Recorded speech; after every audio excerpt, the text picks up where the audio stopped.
A vehicle restriction on Upper Red Lake remains in effect. This in from the Beltrami County Sheriff's Department at 5:30 p.m. on this Wednesday out of Washkish. The order prohibiting vehicles on Upper Red Lake that was issued December 30th will remain in place following a meeting in Washkish to assess the ice situation and identify a team to monitor conditions.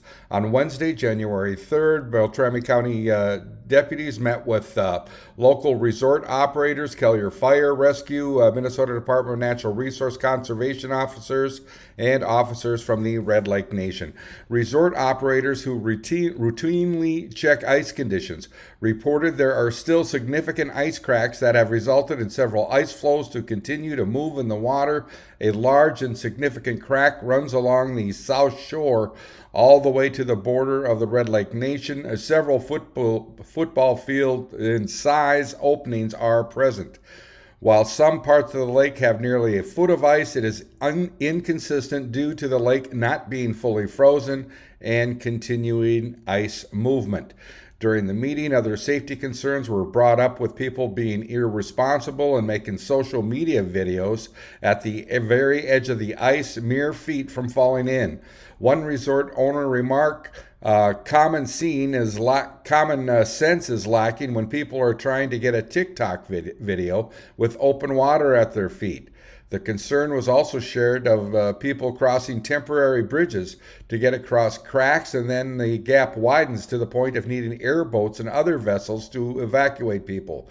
Other concerns were the lack of snow and the lake being navigable. In previous years, resorts would maintain ice roads that limited people from going too far into dangerous areas. This year, the absence of snow is not precluding any anglers from going to the far corners of the lake. The resort operators and guide services have been granted permission to operate motor vehicles on the ice for the wellness and the well-being of their customers. This will prevent anglers from driving beyond what has been evaluated by the resorts where many of the ice rescues have occurred. Sheriff Riggs says, quote, "For every call we receive of someone going in the ice, I'm sure there are at least 5 that are handled locally we don't know about." He finished, many of you resort owners are your customers' first responders, and you assist them. That's why I'm allowing you to serve your customers.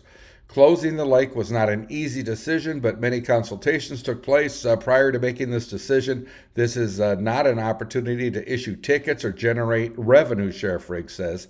My goal is not to write a single ticket, but rather in the interest of public safety.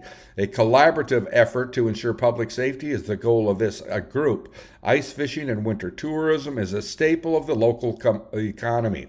The group determined with the forecast and winds, no checks would be conducted until Monday, as the lake won't have enough time to heal.